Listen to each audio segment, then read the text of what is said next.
a special edition of the Koreans and Bishop Show.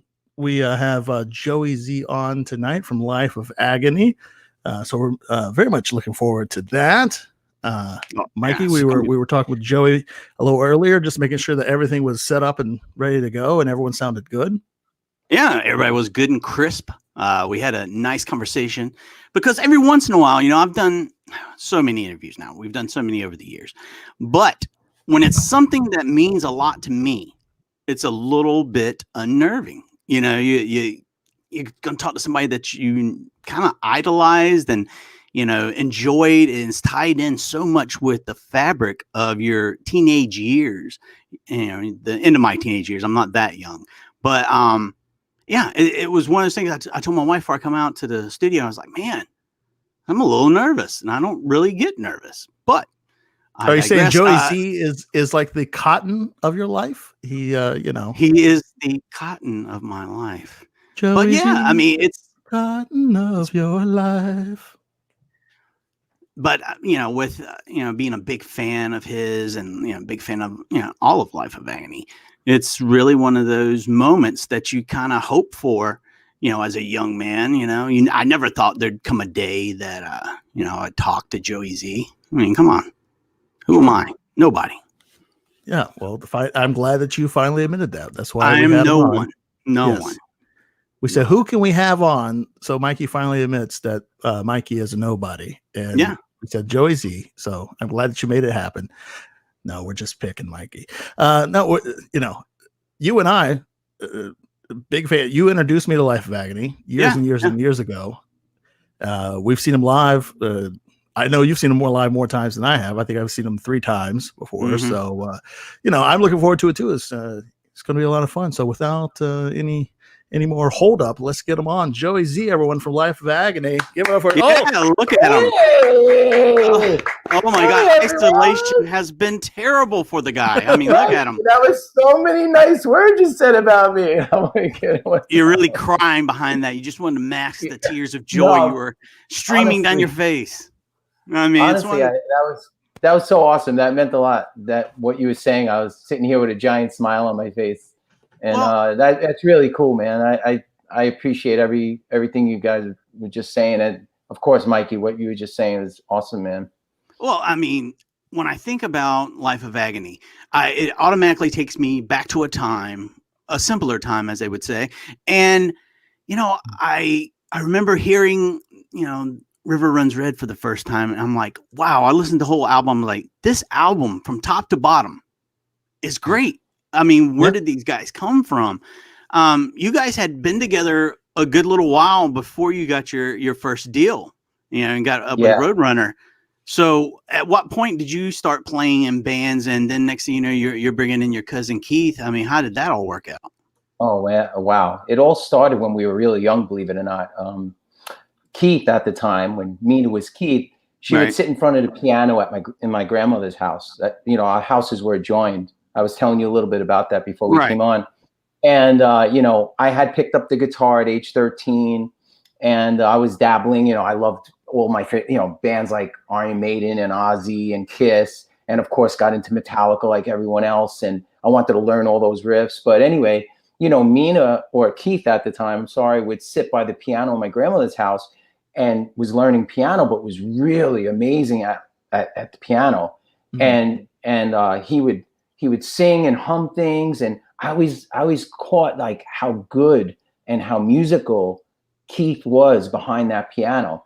And I remember this one day, a drummer that ended up being the first drummer of Life of Agony, Kenny Peterson, he lived down the block, and he had a drum kit in his garage, and he invited me to come jam with him. It was my first jam with a drummer ever. Yeah, so I brought come jam out with me. Yeah, why not? Yeah, exactly. So I asked Keith, I said, hey, cuz, come take a walk down the block. Kenny wants to jam with me. And Keith was like, nah, you go down the block. I'm not going. I was like, no, come with me and just sing. Like we need you to sing something. Otherwise it's just him and I and blah, blah, blah. And so I convinced Keith to come take a walk and carry my little amp down the block. I had one of those little crate amps, whatever. Yeah. And we took a walk, and that was it. That was basically the start of the band. That day, in that summer day, it was August of 1989 that happened. Wow. And that summer day, Keith read lyrics off an insect can, off a Raid can, because there was no, he didn't have any lyrics. So I was making up some heavy riffs and, whatever, with Kenny, and he was just wailing away. We probably sounded like god awful, hard, like terrible. But there was Keith at the time, just screaming off a Raid can, just screaming off like the. And that's what started it all, really. And from there, Alan was jamming with a drummer across the street that ended up being our second drummer, Eric Chan. Oh, wow. And Alan was like, how many songs you guys have? We got one song. We had 3 songs. Alan was like, I'm going to come join your band. So that was, at that point is when the band became Life of Agony. Alan had the name. He came up with a cool name and the logo. And Alan's just a genius. He's an artistic, creative force of nature, that guy. And I got to give him so much credit for the majority of the Life of Agony material is Alan Robert. And, River Runs Red, we all have to thank him for that album. We have to thank Alan. So many of those song seeds and ideas, he was the one that just sat there and put it together. And I remember, cutting out of school and going in his basement and jamming with him on some of those ideas and, right. Maybe tweaking the riffs or whatever, but fantastic. How it came together was so natural. And that album, just like you said, just was a staple right away. Am I breaking up a lot or are we good? No, your audio is fine. Okay. It's just your video is in and out, but that happens from time to time. Little jack. It's all right. We see your beautiful face and your beautiful hair. What do you mean? What do you mean, man? What do you mean? Look, real quick about all the Halloween props. Yeah, how'd you go to pull out all your Halloween props today or something? Was it time to decorate the house? Yeah, it was actually. Today, this is my porch. It's frozen, of course, when I'm going to show you. So we're starting to decorate for Halloween. We got skeletons up and stuff, but probably frozen. But no, you're fine. Let me see you. I mean, that's nice. It's happening at the Zampella house, man. Halloween's just kicked off today. Are you a family that gives away fun size candy bars, or are you going full size? You know what? We have a mixed bag. We usually do a mixed bag. Okay. So yeah, it's pretty much whatever we can get our hands on at the grocery store ends up going in that big bowl outside. What was the worst candy you ever got as a kid trick-or-treating? You have to remember the worst house you went to and the worst thing. Mine personally was, there was 2. One was a lady who'd throw like old pennies in your bag. I mean, just loose pennies in the bag. And then I had people who'd hand out like Watchtower, the little Christian, go to church things where like you shouldn't be trick or treating. This is Satan's birthday and this, that, and the other. So those are probably the 2 worst I ever got.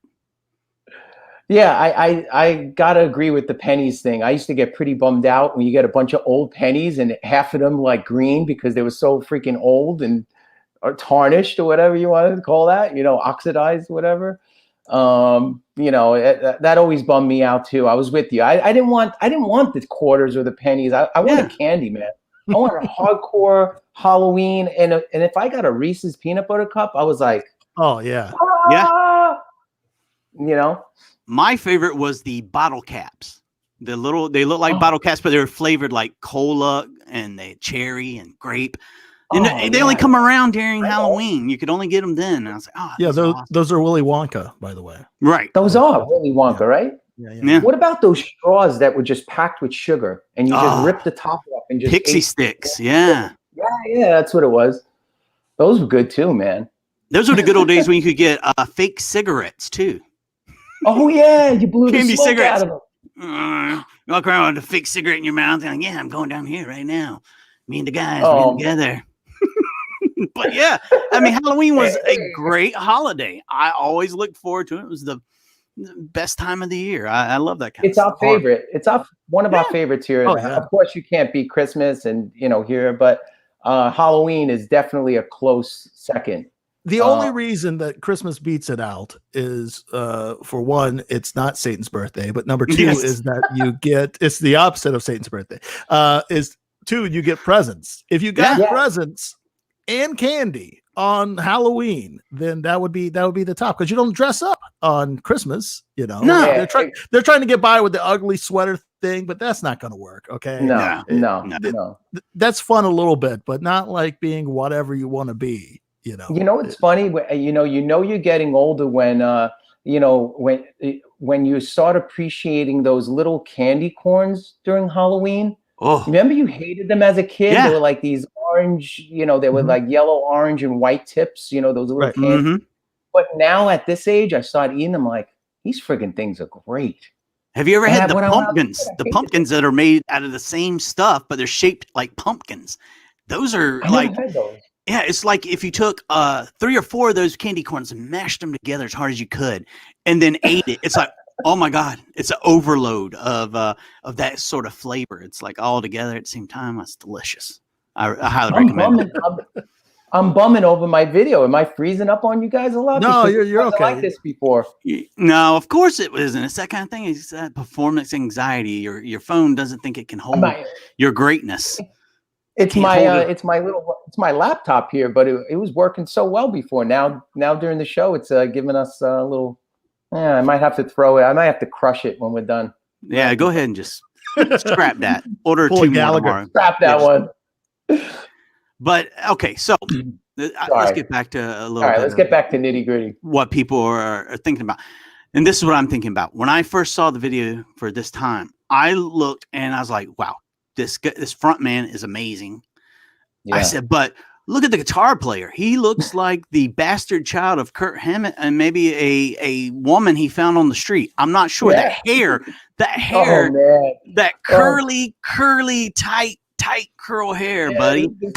This stuff is crazy, man. I got COVID head right now. That's why I'm wearing this hat. I wouldn't dare to show you what's going on underneath this mess right now.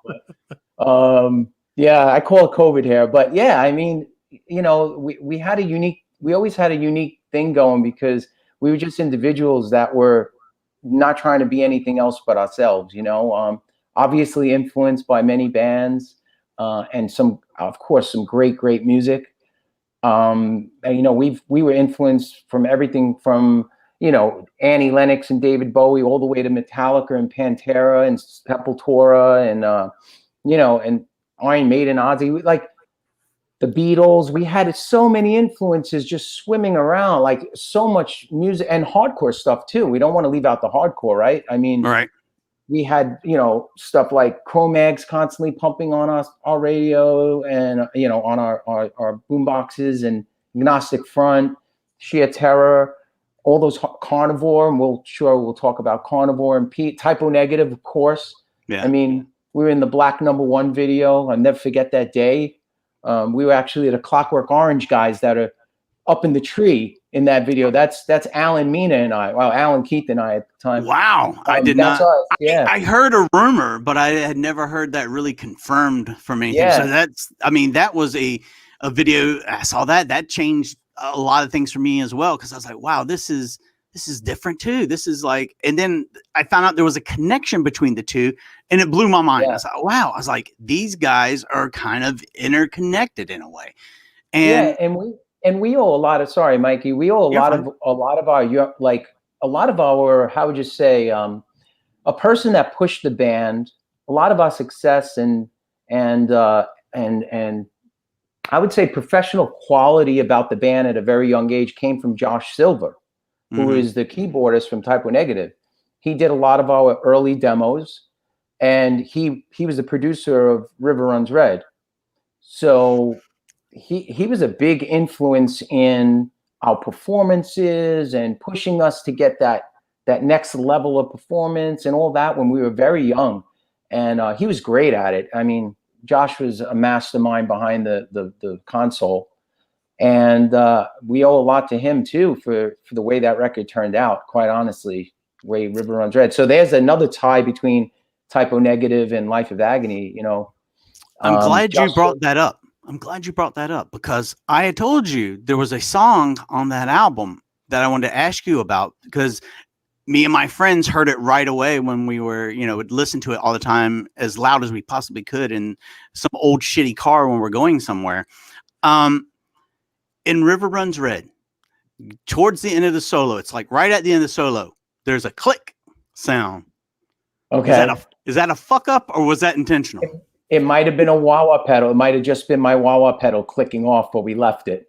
I'm really not sure. I have to really, you know, it's funny because I guess over the years, these songs, just whatever it is, it became whatever, you know, whatever you're hearing became what it is. So you're really not thinking of, you know, certain noises anymore. It's just, that's the song. You know, when that happens, like even in those old classic Black Sabbath songs, if there was like a little screw up or something out of tune, people aren't going to go, oh man, that doesn't sound right. No, that sounds correct for that Black Sabbath song. That is absolutely correct, man. Like that's what music is missing these days. And I got to tell you guys, it is those little things, the things we used to look for. Now you have, you know, and I record bands and I produce a lot. You know, I have my own studio. I do a lot of production, and I try to keep those elements still to, you know, in the current recordings, not overuse the computers.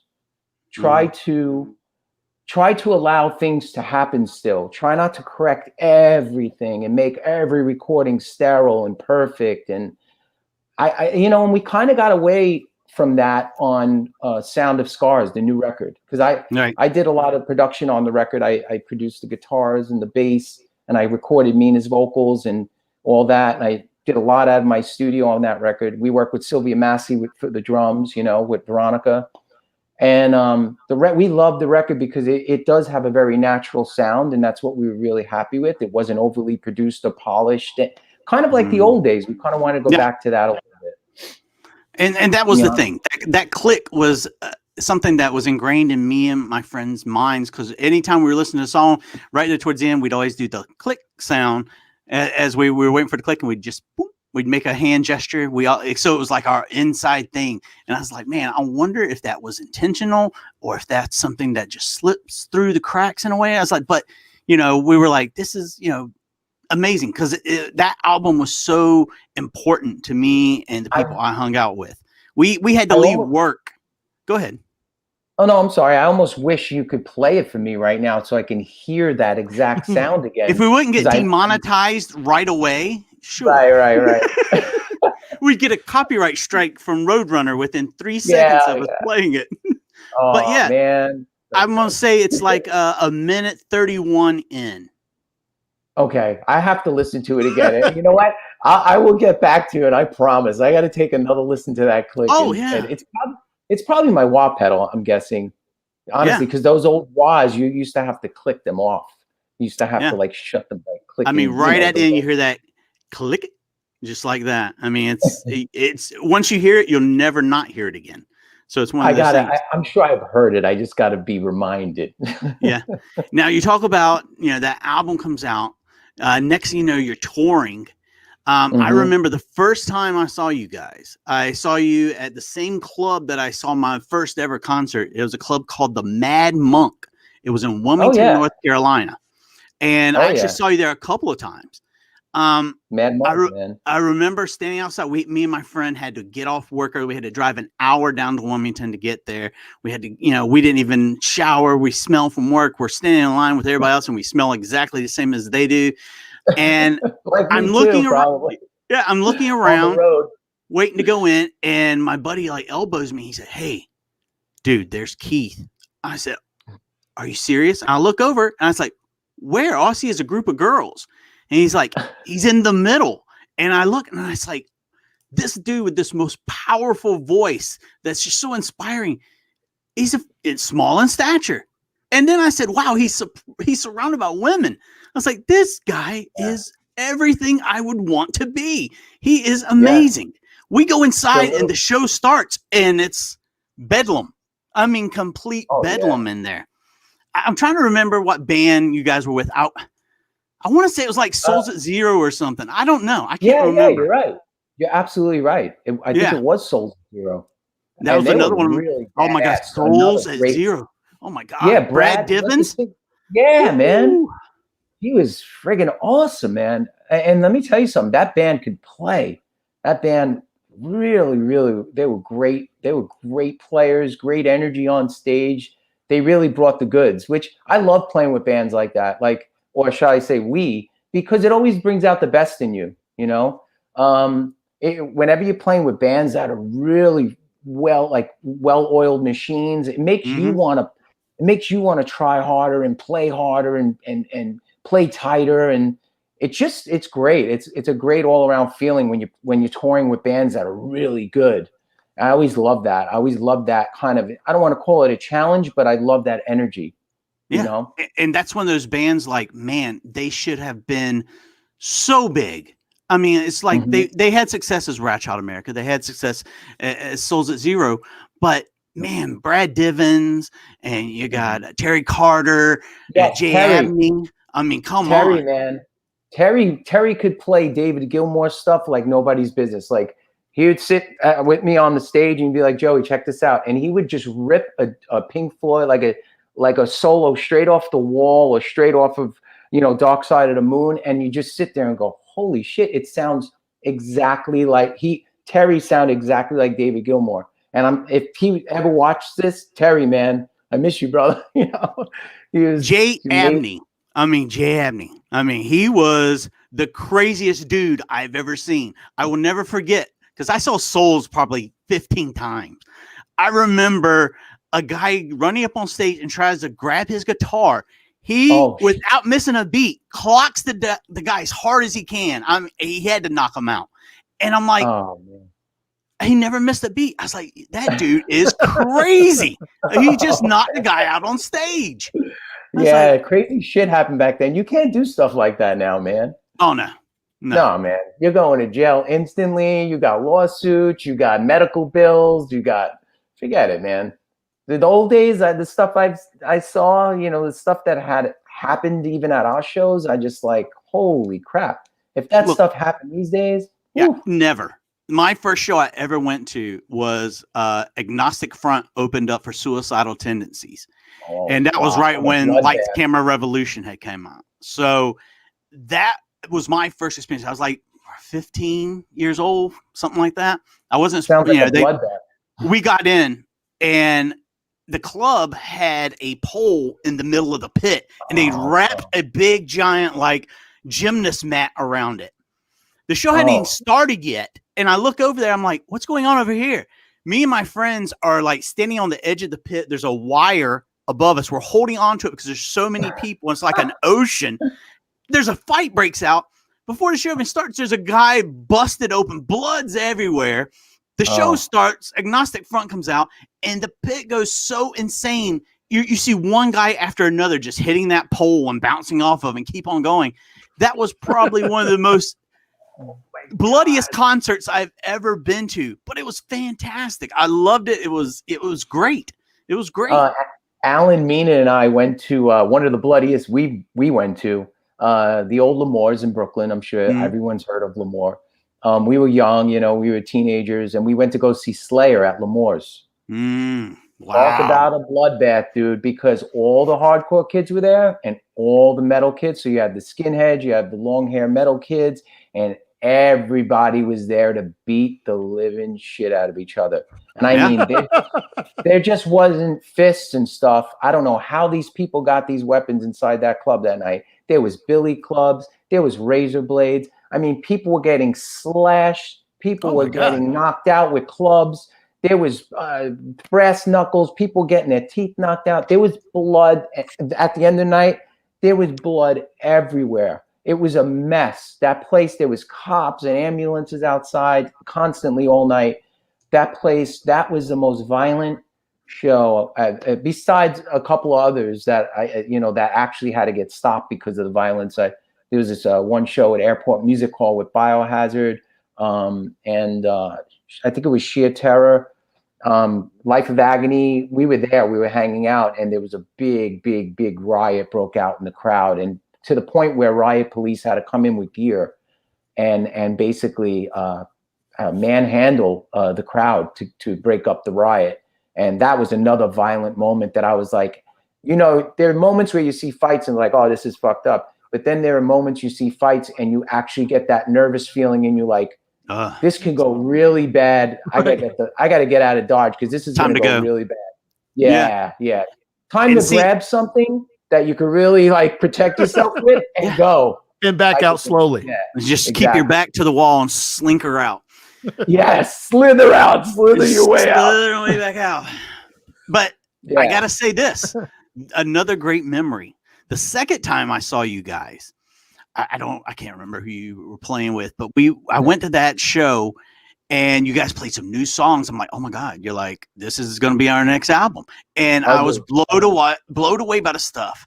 And I'm like, I can't wait for this. So the last song is coming on. So I'm right up against the stage. When the last song is coming on, you know it's getting ready to get crazy. So guys are jumping up on stage diving and everything. They're trying to get up there. I'm standing and a kid he's like, help me out. So I'm like, boosting him up. As I'm boosting him up onto the stage, a security guard's hand comes out of nowhere and grabs him by the back of the shirt and yanks him to the ground so hard that I guarantee the guy's still walking with a limp. Oh my God, man. Unfortunately, my first instinct was to turn around and I shoved the security guard. Oh, look at the tough guy. I was like, dude, don't fucking do that, man. He's trying to have a good time. He pays your, I pulled the old, he pays your salary, thing. I bet he listened too, right? Sometimes he was like, he looked at me. I turned around back to watch the show. He grabs me in a chokehold. The next thing I know, there's 3 other security guards grabbing me, and I end up finishing the concert face down on the sidewalk because they threw me through these double doors like it was a saloon, and they flew open and I just hit the ground like it was the Wild Wild West. They were like, take him to the double doors. He's double doors. So you were like Mikey, the metal Karen Mayhem, is what you were. You were the original. I'm like, how dare I want to talk to the manager. How dare you put your hands? Mike, let me ask you, how many thousands of times do you think that has happened at a metal show or a hardcore show where someone got manhandled and literally thrown out the front doors of the club? Yeah, I'm just like flying through. I'm like, I can't believe this. But luckily it was the last song. What better way, you got Life of Agony as your theme song being thrown out of a club. I mean, it was the way to go. Full experience. You got the full experience at least, I did. LOA show.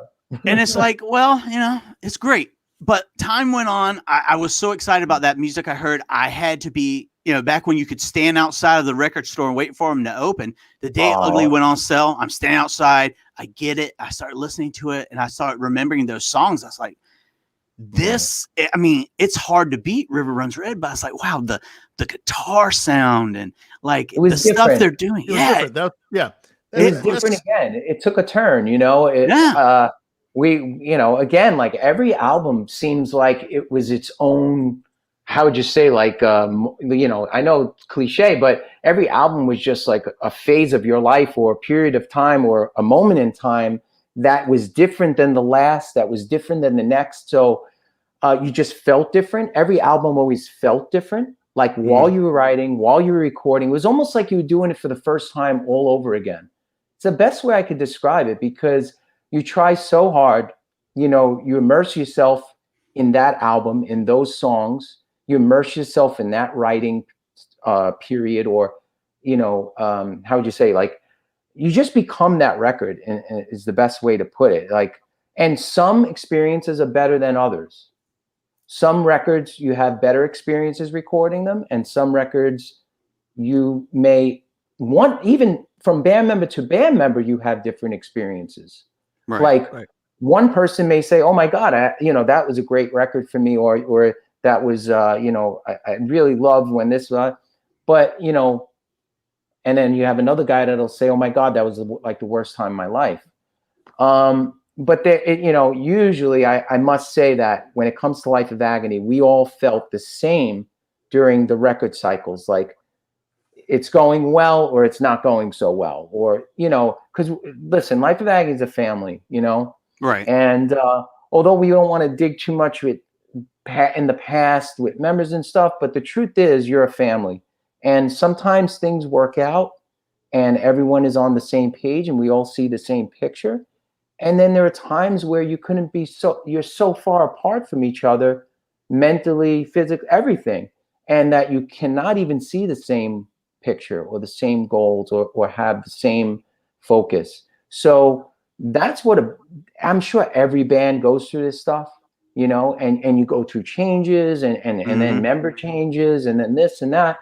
And, but the point is that, you know, in the end, it's a family, it's a bond, it's a relationship, just like any other relationship. Right. You know, and there's a lot of ups and downs with those relationships. You know, you spend a lot of time on top of each other in a vehicle or a bus, or and all those things get very compounded. Like, so the good times are really good, and the bad times get really, really sometimes really bad. And it's unfortunate, but that's just the way it goes. And every band deals with all this stuff.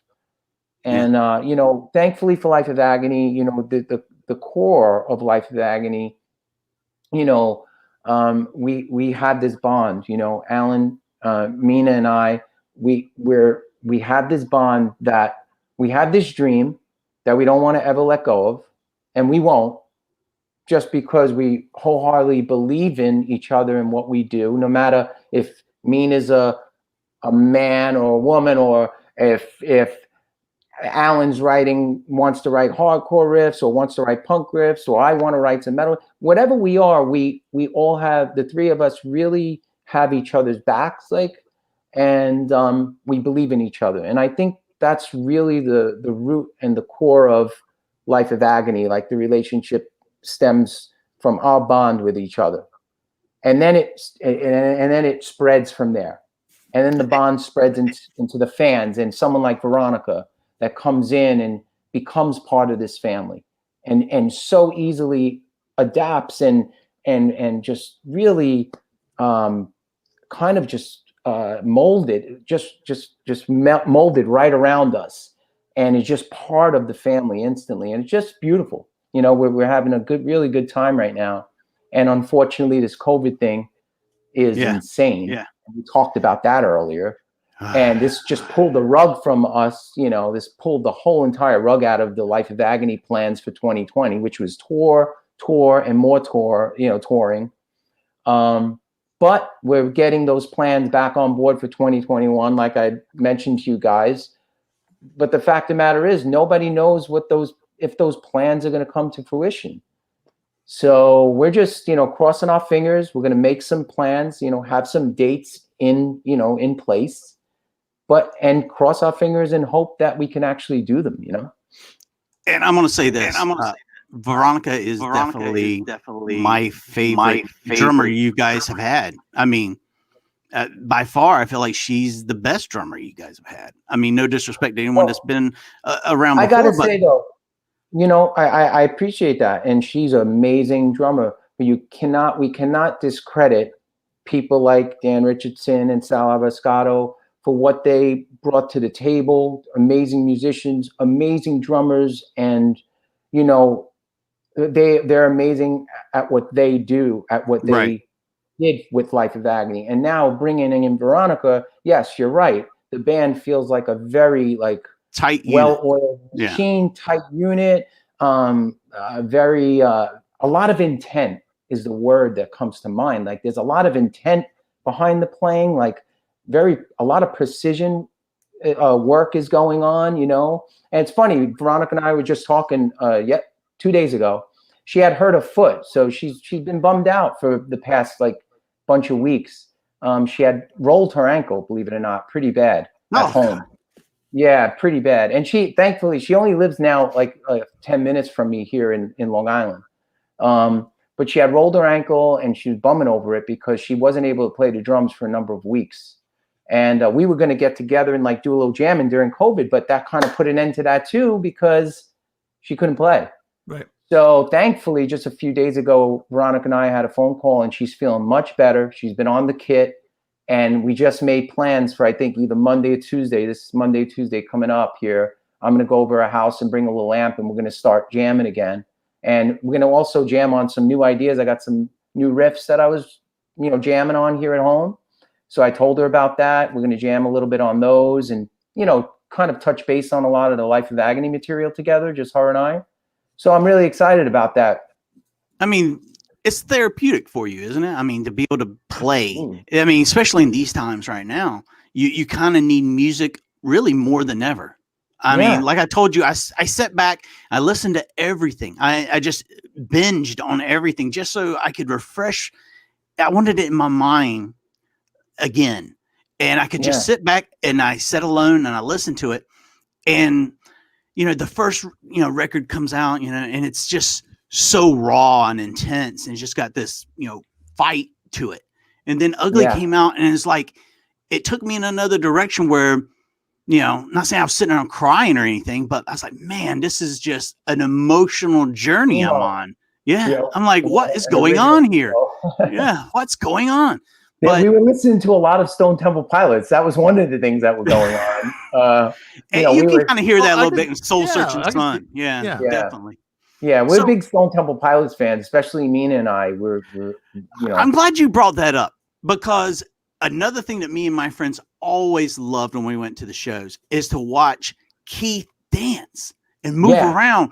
We coined a phrase called cutting and strutting. We're like, oh my God, this guy's cutting it and strutting it like Keith up here. I mean, he come out and I'm like, look at these moves. And then the next day I saw, Scott Weiland. I said, wow, he's kind of like a tiny version of Scott Weiland.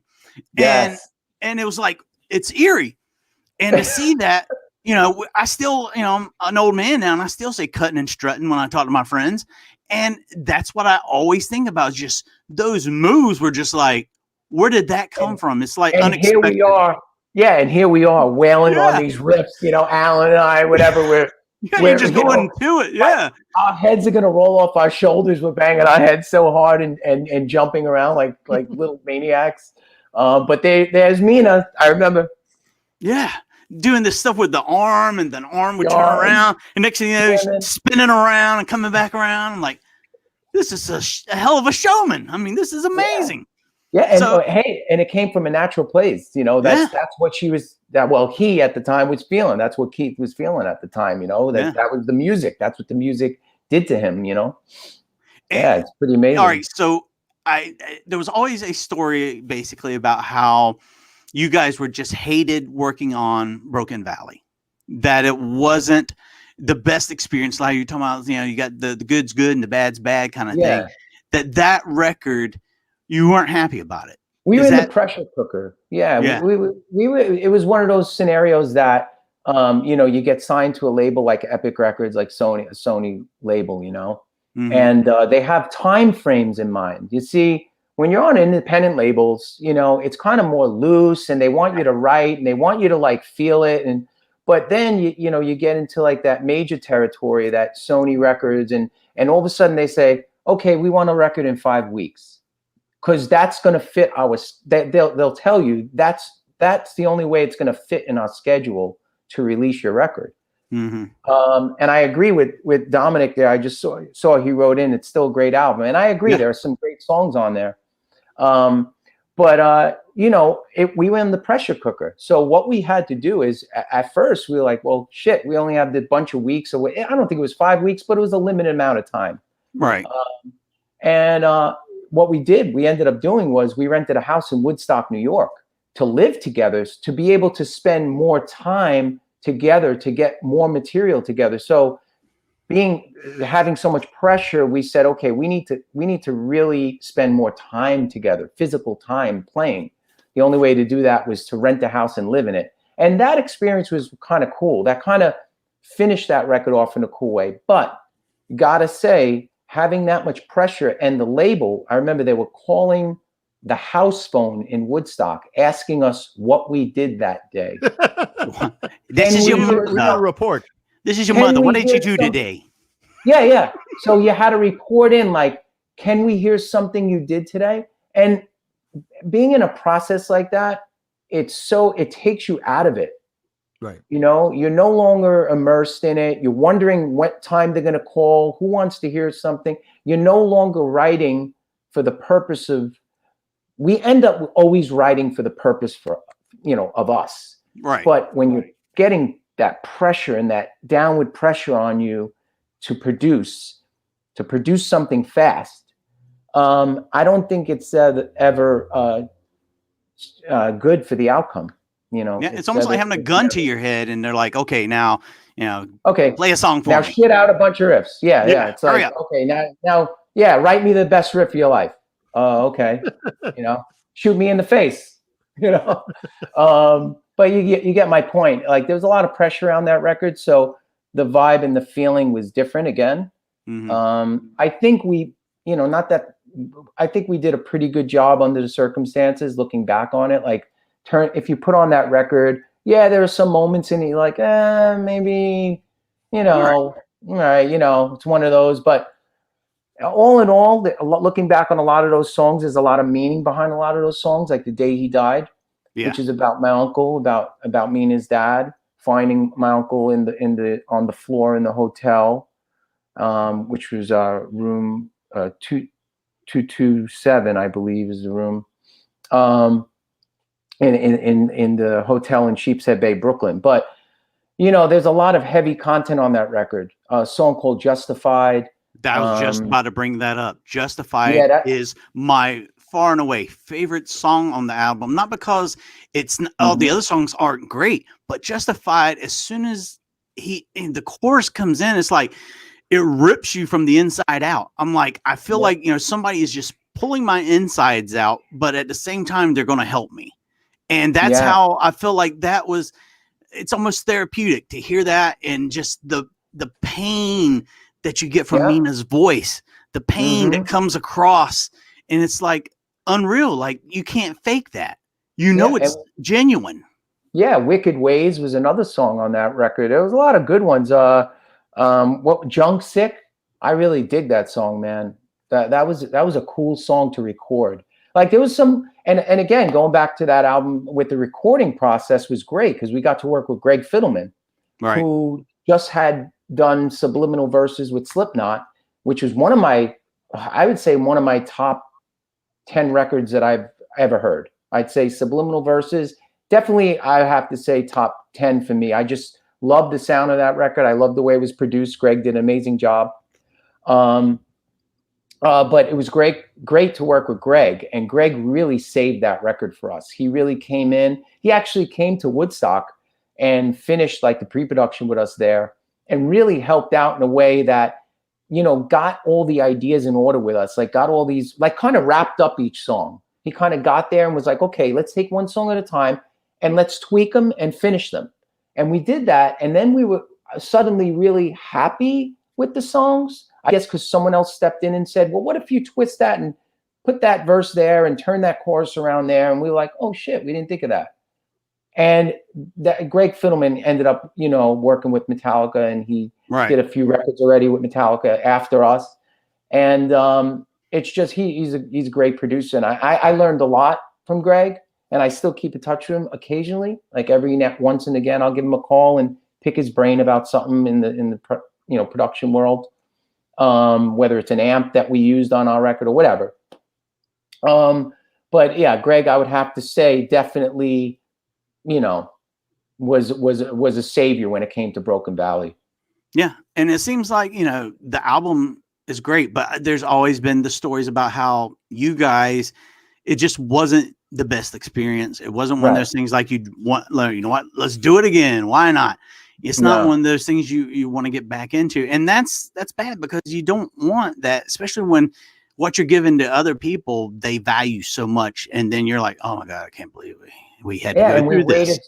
And we waited so long to record from the you know, Soul Searching was recorded in 1997, which was an awesome experience.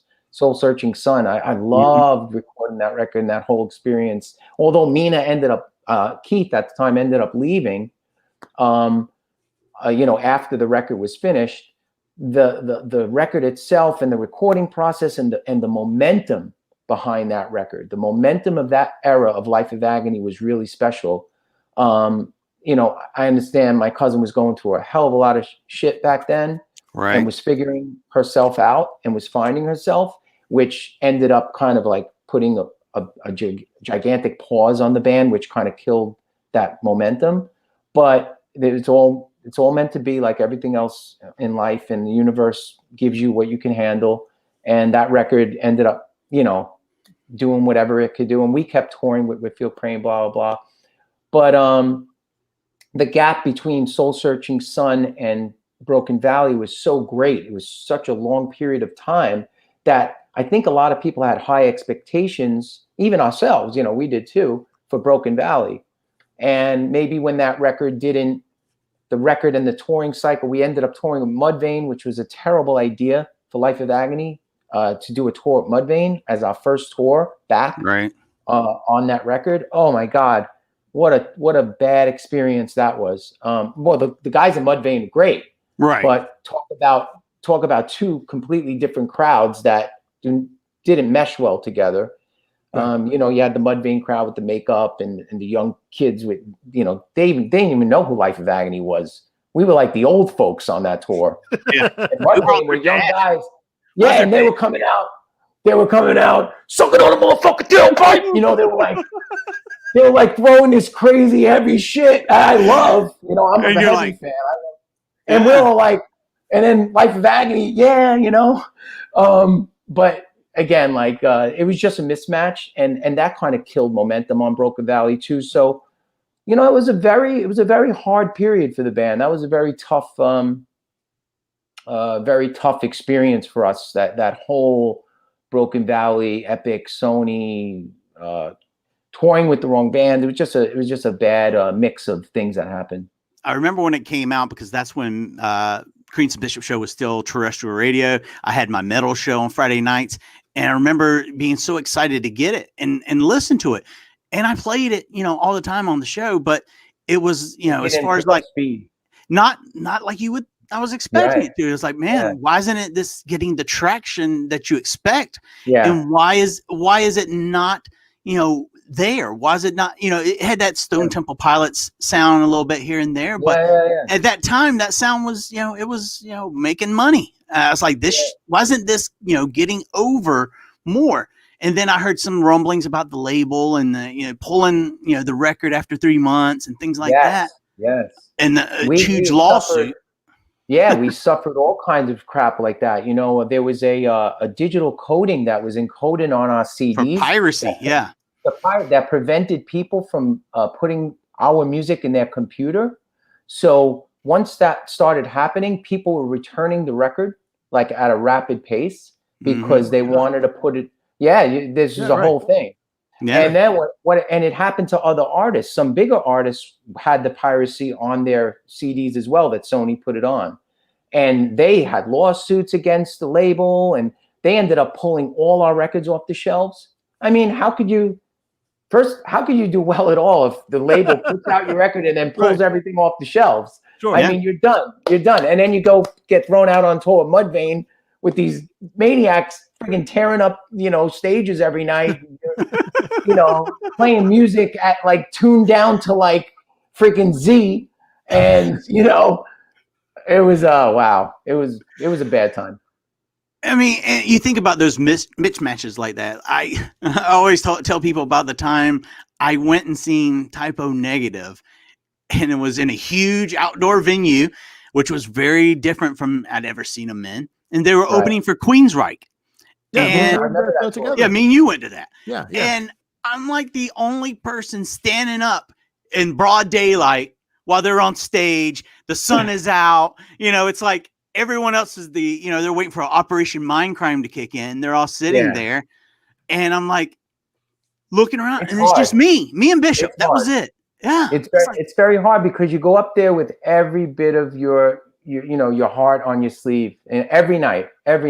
And you know, especially when you're on these big tours and you're touring with, you know, we toured with Ozzy, thankfully we've always done pretty darn well on the big stages. You know, we can hold our own.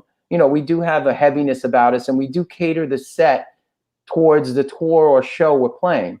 So if we're doing a show with Slipknot overseas, you can, you better, we're going to play a bunch of Rivers stuff, and we're going to pull out a lot of the heavy stops in our catalog, and play our heaviest set. If Lamb of God is going on before us on another stage, and then Slipknot's on later on in the night, we're going to pull out our heavier stuff and hit you hard.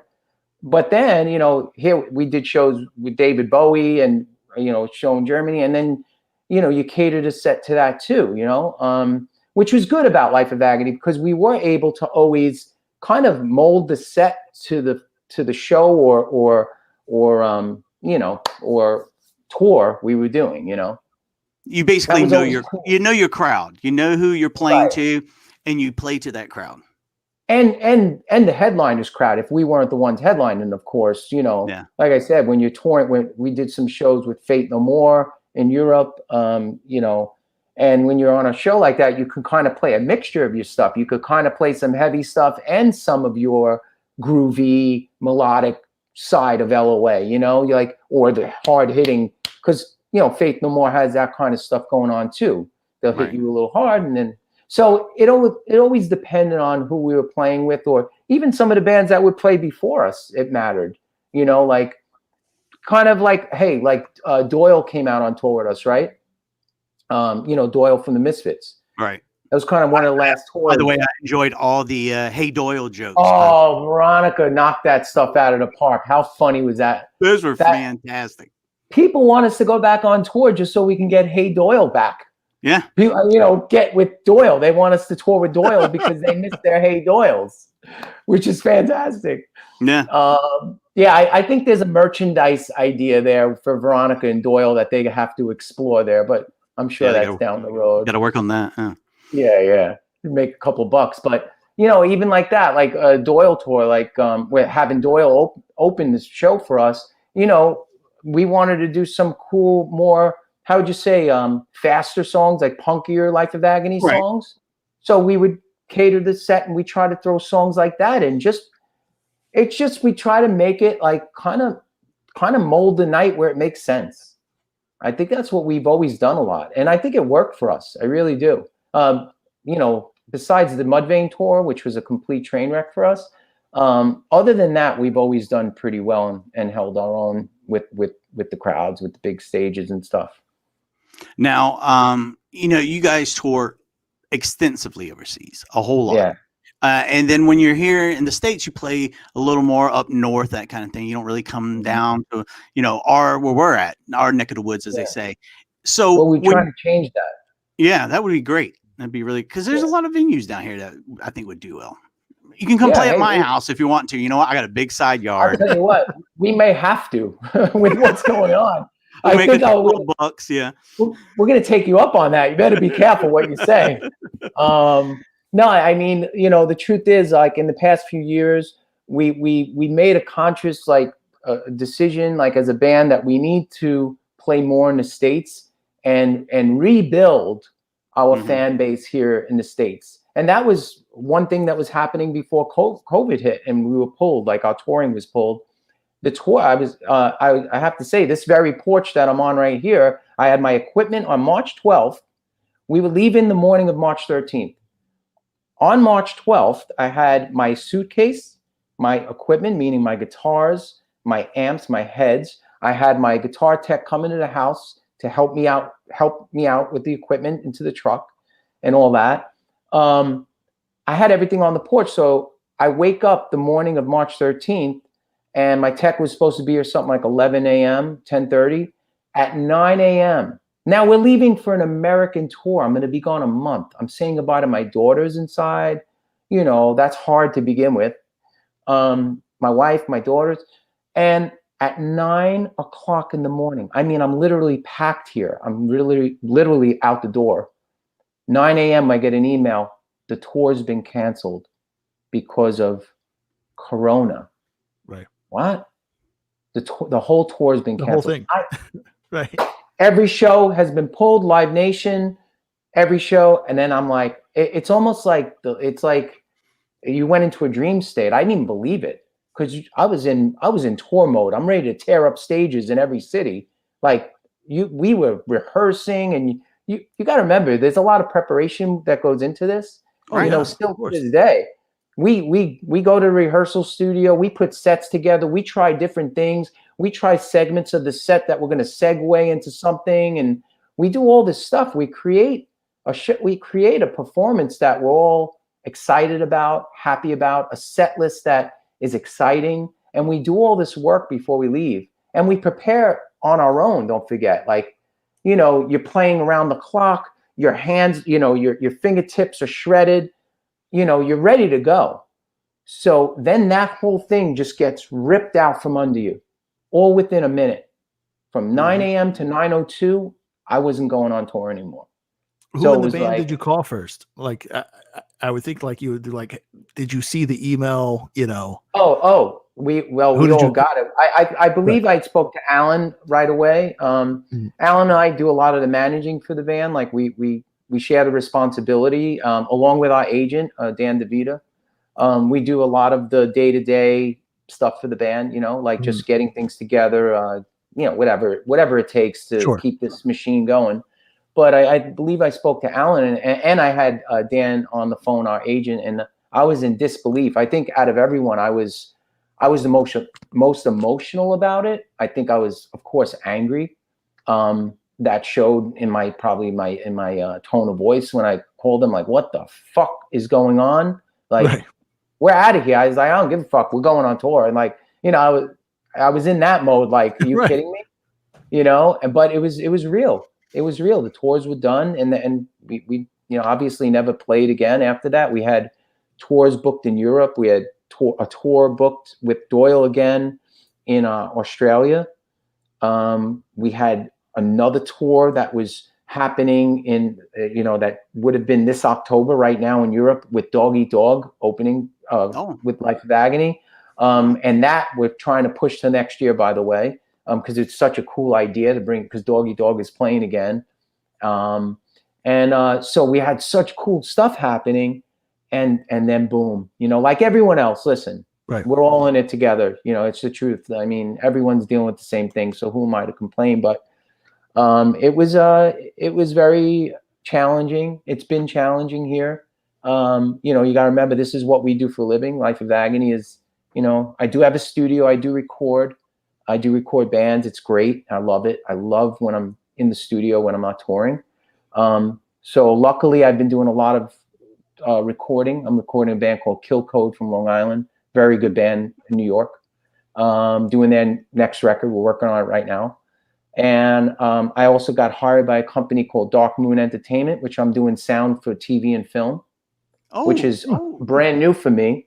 And it's very exciting. I you know, to work on documentaries, and, you know, I'm basically the head of sound for the company, which is super cool. And I'm also now outsourcing, you know, a few other people reaching out to me for that kind of stuff, which is super cool. It's open. This thing has opened a lot of doors, which is fun for me. You know, it's a blessing and a curse at the same time, is how I've been telling people, because I am doing things that I normally would have not had the opportunity to do, like this, doing sound for TV and film. It's different for me. It's super cool, and it's kind of challenging because I'm learning new things every day. And being the head of sound for the company, I'm figuring out, you know, I'm it.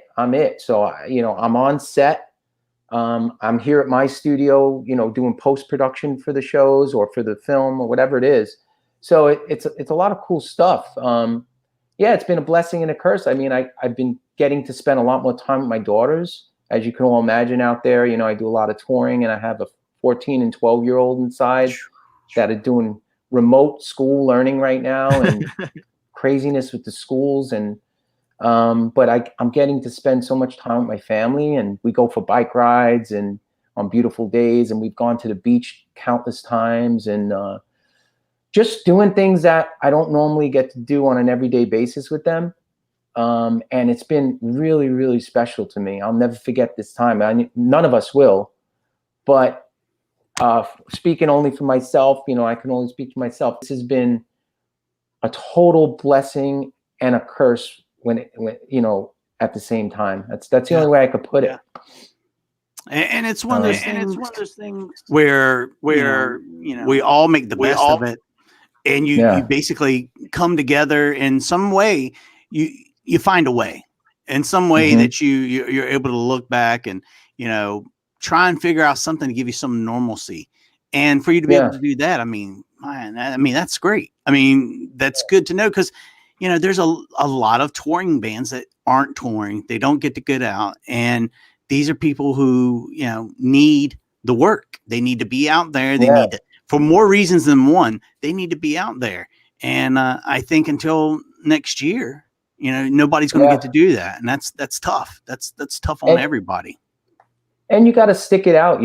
Again, I think the key is to getting through this thing is to think out of the box a little bit, kind of challenge yourself and do things you wouldn't, kind of go back to thinking about, we've all had those thoughts like, oh man, maybe I would love to get into that, or I would love to do that one day. And we all had those thoughts, each one of us, oh, I'd love to take samurai classes. I'd love to do some of that, or whatever it is, and I've had those thoughts. And now if it's something that you need money for, then whatever, to do, if it's a class. But some of the stuff we've all been thinking about, you don't need money for. If someone wanted to pick up the guitar and start playing guitar, or if someone wanted to write a book, or if someone wanted to, it's a time to get creative.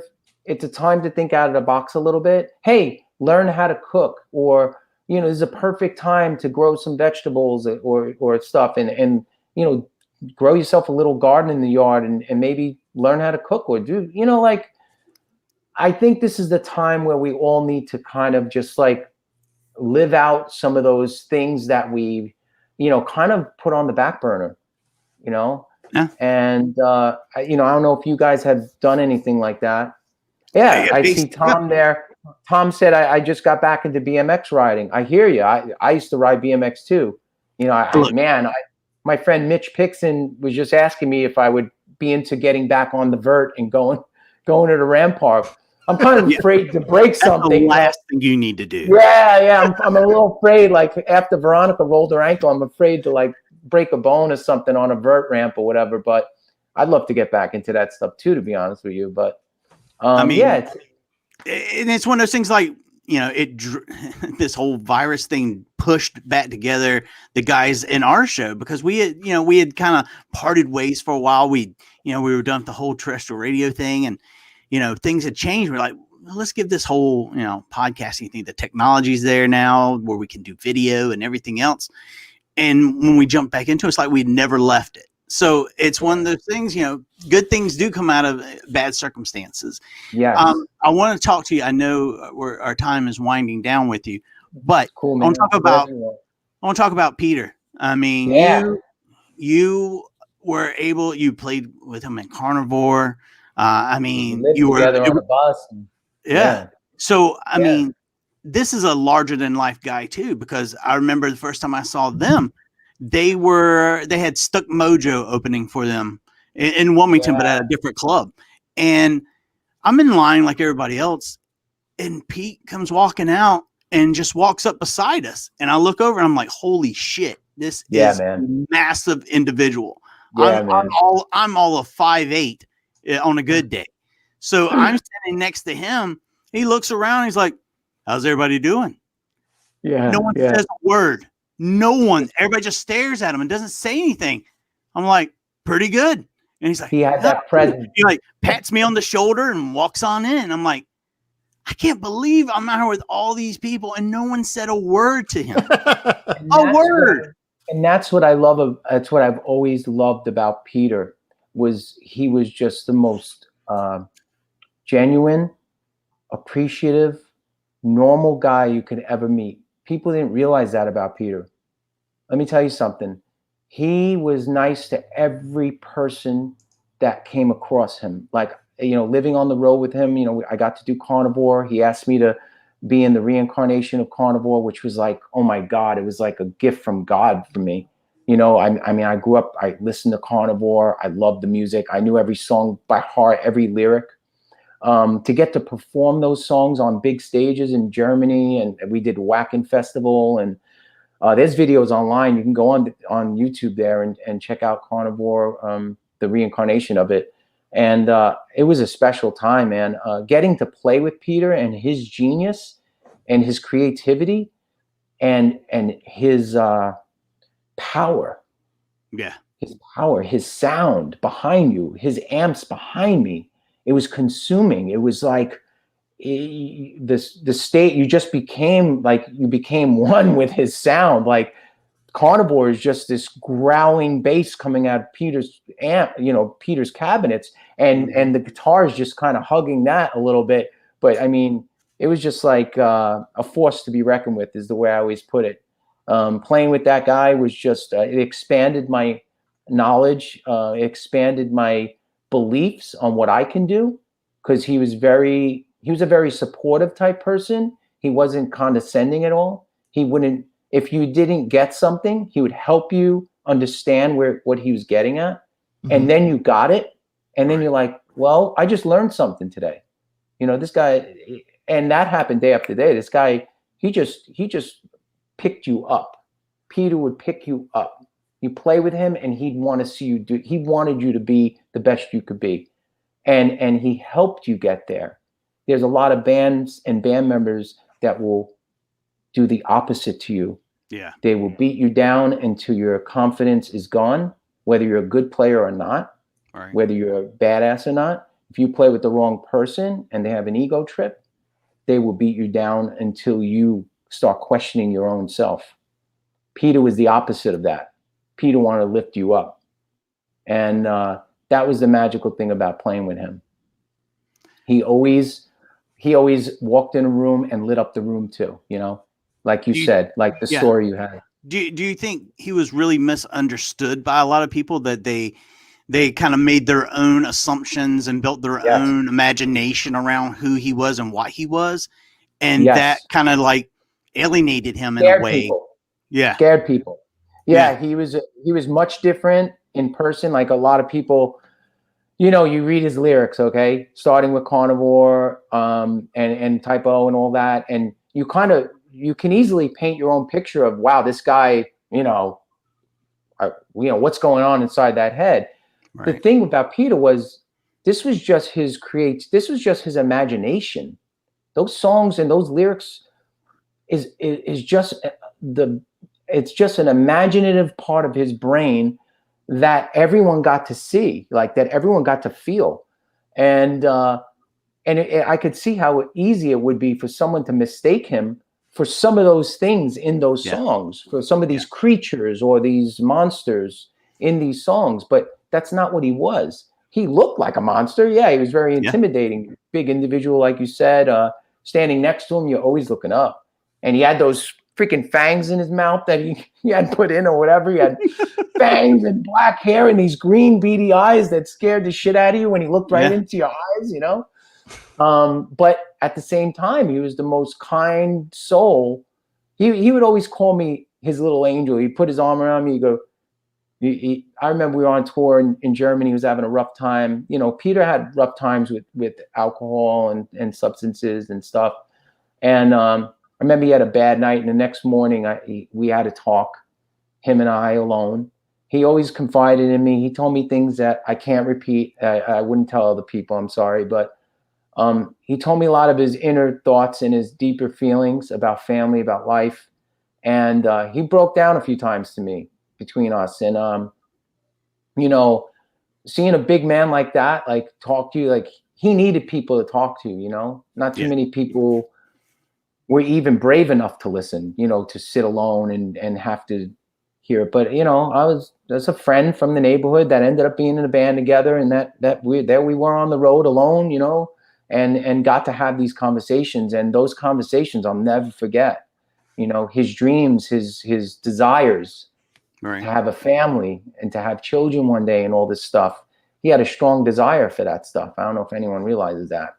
And he felt like, part of him felt like he couldn't have those things because of the person he became, or he put up his own walls in between him and his own dreams, some of those family dreams. And, it was hard to see him in those moments, and hear some of the things that he had to say about himself even.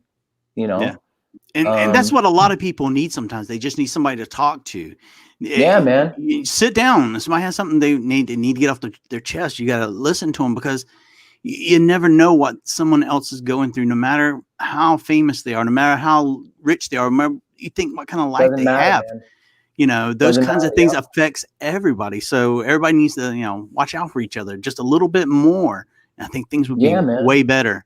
And look at all the people we lost. Yeah. You know, look at all the people we lost, Mikey, you know, Bishop, you know, all our favorite musicians, and, you know, a lot of our favorite musicians, you know, some of them with the suicide, you know, from Chris Cornell and Kurt Cobain and all these, you know, all these people that, you know, we could just go down a list that's incredibly long, obviously. But we all know who we've lost. And, well, a lot of the greats are gone, and a lot of them, maybe they could have been saved if someone would have just took a minute to sit with those guys and or gals or whoever they were, and let them kind of get it off their chest, or let them get it out a bit. You know, everyone, you know, puts these stars on these pedestals and they're untouchable, and ooh, I can't. You know, a lot of people get that that thing, and I'm sure a lot of these quote unquote stars feel alienated from the rest of the world.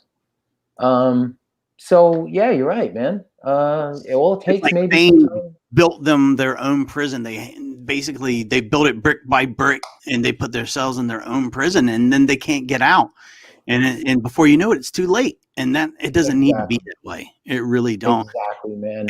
And Peter was so amazing. I mean, his music, I mean, there'll never be anything remotely close to the stuff they did. Genius. I always called him a genius. Like, that's the only way. And anyone that got to play with him over the years, and while he was alive, anyone that got to experience that, you know, that energy, that knowledge at firsthand, it's something you got to hold on to for the rest of your life, because it's something that still influences me today. Right. I still go back on some of the conversations I had with him. I still talk. I know this sounds crazy. Sorry, everyone. But I still even talk to Peter, like, you know, out loud, you know, if he's listening or not. Like, sometimes I ask him things like, Peter, man, like, you know, inspire me, man. Like, you know, send me some vibes on some music, or send me, you know, because you know, if we get in all these ruts and stuff, sometimes you can, depending on where you are in life, you can get into a rut too. So, you know, I try to channel his energy a lot, man. I try to channel Peter's energy a lot.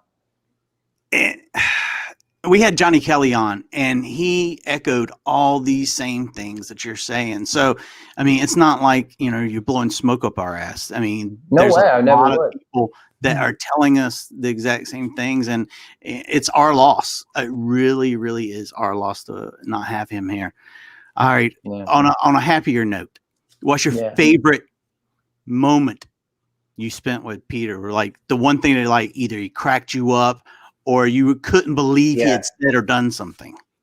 Well, it's kind of like a couple of different moments. That's a great question, and I had many of those with him, and we had many crack up sessions. A lot of them were in his apartment. By the way, he lived in the basement apartment his whole life, basically, of the house.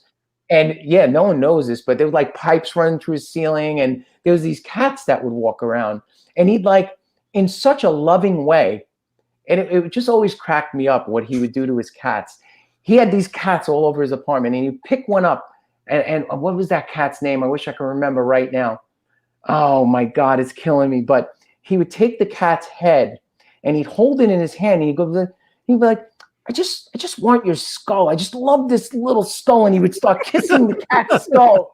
And I don't know why it would crack me up, because he said the cat's name while he would do it. And I wish I could remember the cat's name. He's like, oh, Mr. Whiskers. Yeah, it was like something like that. And he would be like, just come here. And he would, like, just make the cat's skull turn. And, like, but the cat loved it. You could totally tell. Cat would start purring and rub up against him. Loved every minute of it. And that kind of stuff. His very loving side, people that didn't know. People, you know, fans maybe didn't get to see that side of Peter, you know, him with his cats, or him with his animals, or, you know, like, he had such a caring, loving side. And a special moment, of course, was playing the Wacken Festival with him, because it was the first time Carnivore ever got to play Germany, ever. Like Carnivore, it was never in Europe. And the first time Carnivore struck a chord in European soil, excuse me, I was there on stage with him and playing a song like a song like Jesus Hitler, as you know, right, with the whole intro. If anyone knows that song with Adolf Hitler in the start of the song, like doing the speech thing, right. It was insane. Like we had that on the loudspeaker in front of Germany, in front of 100,000 people. When was the last time that has happened? Probably not since. And it wasn't because it wasn't. The point of the song, again, it was just Peter's dream state. You know, if we all know Carnivore, it was just Peter dreaming a different world, like a what if world. That's all Carnivore was about. No one realized that. But to stand up there on a stage and play a song like that, it was like scary and exciting at the same time, because it's such a brutal song. But the crowd was great. The response was amazing. I know we looked at each other so many times. We had so many moments on that stage, and during that concert. It was a very special concert. It was a very special moment for Carnivore. Yeah, and if you haven't seen it, it's online on YouTube. It's fantastic. Yeah, it's a lot of clips.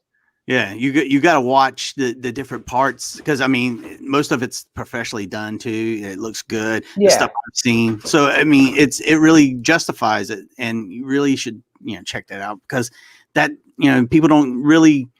You'll meet people that are like, oh, I love Type O Negative, and they've never heard of Carnivore, and it's like I got one more story about a dinner that I had with Peter that was extra crazy and funny.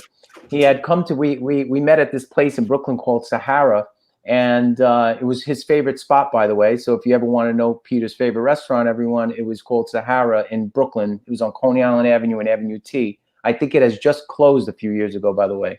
But we used to go there all the time, and he would call it, "It's time to go eat some meat." Carnivore needed to go eat some meat. And they had a lot of meat dishes and different chops and steaks and this. So we'd order a bunch of stuff, right? The band would go. But this one time, Peter, my wife came with me, and my wife's girlfriend came, and it was just four of us, and we went out to dinner, just Peter. And Peter pulled this stunt thing at dinner. It was really crazy. And so we're sitting there, and we're talking, and I bring up golf. Like I bring up that I like golf, right? And he said, and he stopped everything, goes, "What did you just say? Did you just say you like golf?" And I was like, he didn't know that about me, right? And I was like, yeah. I was like, I like golf. Why, you got a problem with that? Like I was joking with him. I said to him, "You got a problem with that, bro?" And he took me serious. He goes, "Really?" He slams his hand on the table. The whole restaurant heard. Boom, the plates jumped up in the air. He stands up and he looks at me and goes, "I'll see you on the battlefield." And he walks out of the restaurant, leaves. Wait. But he was joking the whole time with me. He was just messing with me. He left the restaurant. I called him. I was like, are you really serious? You left the restaurant? You left for real? You did this to me? He was like, he answers the phone. He goes, "I was just busting your balls, bro. I just wanted to leave." I had enough of that. Yeah, it's like, but he was that nuts that he actually followed through with leaving. He ate some of his food. I paid the bill, and he knew I was paying because I told him I wanted to treat him. But I think it was all part of the end of the dinner, kind of the exit. He wanted to make a grand exit. Yeah. But it was a really funny moment that I thought was serious, but he was just busting my chops. But that's how Peter was. And it's great that you have those memories too. Yeah. So as far as where we're going with Life of Agony, you guys got another record to put out for Napalm? One more? Are you going to another label? Well, we don't know yet. Actually, we're just kind of toying with those ideas right now. We just fulfilled our contract with Napalm. There is an option to stay with them. We're just not sure at the moment what we're going to do. Obviously, during this COVID time, we are getting some ideas together, though, musically. Alan sent me this really badass idea last week that I really love. And I got a few riffs that I've been working on that I'm really excited about. I'm going to go jam with Veronica on them. So there's going to be music that's, going to come out of this whole thing, of course. And where we end up, I'm not really sure yet. We're going to kind of entertain some ideas and see what's maybe out there for the band. But Napalm, honestly, is a great label. Right. Again, we did 2 records with them. Sometimes you also want to see what else you could do, kind of going down that same road constantly. It kind of can get monotonous a little bit. So we're kind of like, want to explore all options is the best way to put it without insulting anyone, because Napalm has been great to Life of Agony, and they're a great organization, and they really got their stuff together, and it's cool. But hey, you know what? When you're kind of a free agent, you kind of want to look around a little bit and know what's out there for the band, see if there's something else out there. And by all means, that's the thing to do, especially if you're growing, you want to go in a certain direction maybe, or you just want every once in a while you just want to put on a new pair of shoes and see how they fit. You just want to walk around. I think that's the best way to put it. Again, it's nothing that has happened that's been bad or anything. Like, we had a good experience with Napalm, and that's great. But after 2 records, maybe it's time to see what other pair of shoes, like you said, you could try on. Maybe they're extra special. Who knows? You get that lucky pair, that fits you perfectly. Right. We'll see. We'll see. It's all up to the universe and what's ahead of us here. With you got all this free time. You got all this free time. Yeah. Everybody's sitting around. Is there any chance, because a lot of bands are doing these live stream shows, any chance you guys might do one of those? Let me tell you something. There is a possibility. We got offered a few. Due to Veronica's foot situation, we weren't able to take up a couple of those. But it's not like I think those opportunities are going to go away anytime soon. And I know if we went back to these people when Veronica's good and ready, maybe there's something we could do. But there's also a couple other really, really special things. That one thing I really can't talk about right now because I'm really tied up, but Life of Agony fans are going to be really, really excited about something that's going to happen very soon. And it's going to be something that basically I feel is going to be a staple or a landmark in our career. And that's something that we're very excited about, but we'll be able to hopefully talk about that soon. Can I guess? Other than that, can I guess what it is? Is it the Life of Agony video game? No, I'll tell you what. I can honestly answer that question, and the answer is no. Life of Agony thrill ride at Disney. Well, it kind of can. Wait. It can be a thrill ride. It's not a physical thrill ride, but that's all I'm saying. So besides that, Mina and I did something really extra special and cool. And we kind of did one of these kind of video things together where I played at home, and she did too, and kind of put something together that we're hoping to release soon, her and I. It's like an acoustic thing. We actually did a cover song, and I don't want to give it away because it's such a cool cover. We don't do enough covers, this band, Yeah. I think we need to have a little more fun again and kind of explore. We always have, it's fun doing cover songs, and Mina and I actually did something pretty cool that we're looking forward to release hopefully very, very soon, within hopefully the next few weeks. So it's almost done, and that should be something for the fans I think they'll appreciate, because it's a badass, cool song by a badass band.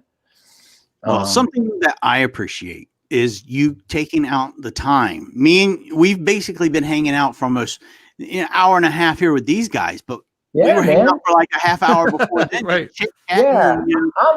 I'm easy. I'm easy, Mikey. And Bishop, I appreciate you guys so much, and I'll come on again if you ever wanted me to come back one day and continue this conversation. We've only scratched the surface of a career that has spanned so much time. I mean, there's a lot to talk about, and that's we covered a third, maybe. Yeah, not even covered an eighth. Yeah, we can, and now you can tell Alan, look, he can quit avoiding my emails because I'm not sending them. I know he's sending me to his spam folder. I don't really appreciate that at all. I bought several of those goddamn coloring books. He could at least come on for 5 or 6 minutes. Not my bro Alan. Not my bro Alan. He will come on the show if you ask him. I'll make sure of it, because Alan would love to do this with you guys. And you know what? He is an amazing artist, as you can see. It's a very special day tomorrow, by the way. It's Alan's birthday. So everyone out there, you want to wish Alan a happy birthday. Tomorrow is October 2nd. And Alan, he would love to be on, because you know what? There's so much to talk about with Alan. Like I told you, he is a creative force. He has so many cool things going on with his comics, and he has tarot cards, and he's working on other things like a potential animated series. I think he's mentioned something about that publicly, so I think I'm allowed to talk about it. But he has like a lot of cool stuff going on outside of Life of Agony, you know?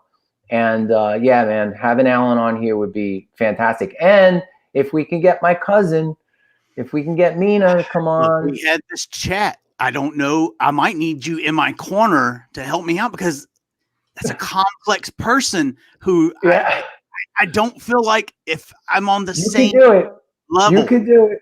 Don't worry, you can do it. I feel like I might get talked down to a little bit because I'm not understanding exactly what's being said to me.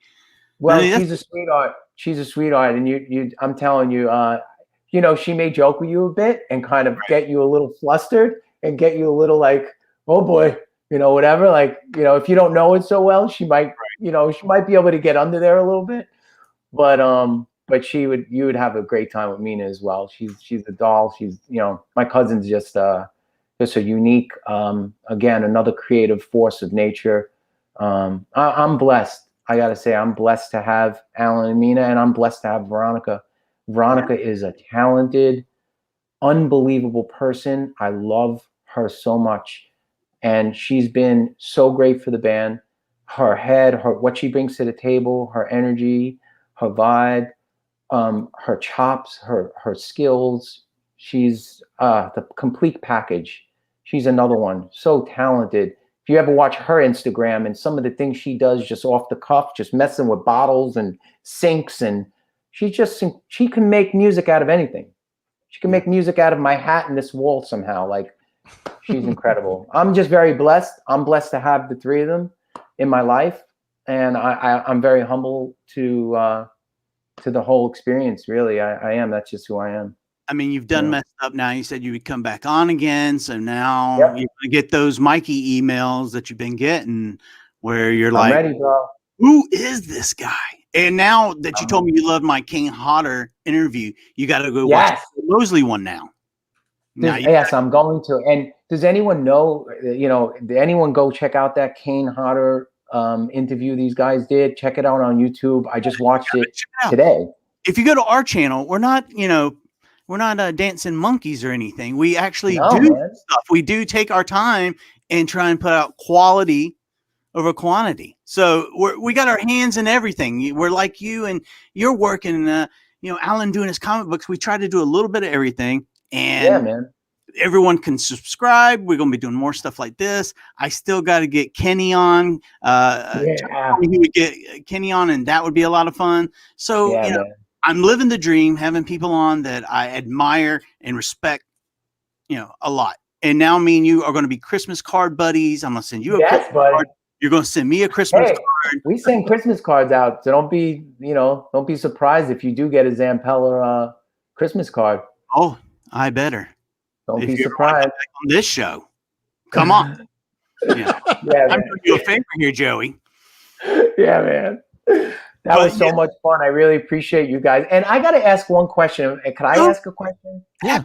I've been wanting to ask this. Mikey, you know, I'm looking at your background and I'm really checking it out. And I keep looking over at Bishop, man.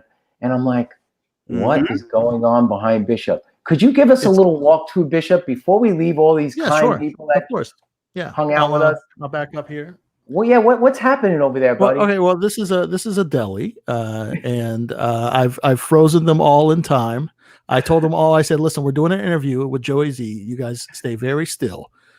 These are all actors. They're off-Broadway actors, but they're they're looking for work right now. There's no. They've been great. They're working. They've done a. they've done a great job. I've seen a few of them move a few times, but you know, not enough to pick up on. So don't lie. yeah, We'll yell at them when we go off the air and everybody starts moving again. When we get rid of all these people over here that are watching, you'll see them. They'll scatter like cockroaches. Yeah. Oh yeah. I'm gonna stay on. I'm gonna stay on to see if those people move, man. Oh yeah. Well, you just wait. It's gonna happen. Just be ready. Thank you, guys. Again, man. And Bishop, we'll go ahead and wrap it up so we can talk to Joey real quick when we get off the air. And I want to thank everyone in the chat. I want to thank everyone that's watching over on Twitch, over on Twitter. Really would love if you go to the YouTube channel. If you're watching on Facebook, you know what? We still love you too, even though Facebook is not the friend of the show. So make sure you go and check us out. Subscribe to the YouTube. That's all I need you to do, baby. Subscribe to the YouTube. Joey, seriously, Joey, thank you so much for coming on the show and spending so much time with us. And man, I hope that 2021 is a million times better than 2020's been with touring and everything. And we look forward to hearing some new stuff and definitely seeing you out on the road somewhere, right? Yeah, thank you so much, Bishop. I really appreciate all the time that I got to spend with you guys. This has been really cool. I'm the type of person I could spend hours. I could do this another 2 hours. So we'll do it again tomorrow. Sounds good. We'll do it again. I'm ready. Joey Z, everyone. Thank you so much. Agony. Thank you so much. And that's going to do it for us. Join us Monday, October 5th. We're going to have Britt and Caitlin, formerly from the Howard Stern Show, coming on for the second time on this show. Yeah, the Hatleys, yes. Also, Tuesday night, we're going to have on Tabitha Stevens on her own. Last time we had her on, she was talking about her latest film, actually a horror film, Die, Influencers Die. Yeah, which is a bloody gore fest. If anybody likes that kind of stuff, you need to check that movie out. So Thursday, we're going to have the team from Spooky Babes, who is actually the team that Stormy Daniels has. That she has put together a paranormal team. Yeah, believe it or not. A legitimate show. That Stormy Daniels is going around looking for the paranormal. So we're going to have her crew on. And, we're doing all kinds of stuff. All kinds of stuff. Look at this. And I'm going to say this, man. You guys have the best fans in the world. I mean, these guys over here have been there's no better fans. There's no better friends than the, there you go, the Front Rail crew. Yeah, Dominic. They're just great. Our fan base, they're always with us. They're always there, and without them, we're nothing. Obviously, everyone knows that, and we're one big family. Absolutely, it's very true. And I just want to thank all of them. And you too, Mikey. You're one. I know. Absolutely. Bishop. Thank you. Best crew too. Yeah, Johanna. Best crew too. Very special people. Our whole crew. Everyone's home right now. Everyone. It's hard for everyone, and but we're gonna make it. We'll be out there on the road again, and I know it. We'll be doing it again. I wish everyone a happy, safe Halloween too. And you know what? Can I make a suggestion? Someone you should have on your show. Go ahead. I think you should call out Caroline Williams. If you know who that is, that was Stretch from Texas Chainsaw Massacre 2. Wonderful person, big Life of Agony fan, big supporter. She's always, she is, you remember Stretch, right? Yes. Bill Mosley talked about her in the interview. See, if you'd have done your damn homework and watched that one too, you know that we'd already talked about that. Texas Chainsaw 2, get Caroline Williams on, get her on, because she's a fantastic person, and again, she's a big Life of Agony supporter, and she's working on a lot of cool films and a lot of cool stuff. Some other talk about gore fest type of stuff and blood and guts. Caroline's all about that, and she's all about metal and hard rock, and she's just a cool person. So I would definitely, if you guys can get her on, that would be dynamite. Joey has now become the booker of the show. Yeah, it is. I'm going to watch some of your others too. Thank you, guys. You better. It's the good shit. I'm telling you, it's good stuff. I promise. Thanks again to everyone again. Subscribe, please. We love you, and thank you so much for your support. Now get out. Thank you. And good night. I gotta get this crew out of here. They've been standing there. They're about to cramp up. They're done, Bishop. They're done. They're done. All right. Bye, guys. Bye, everyone back there.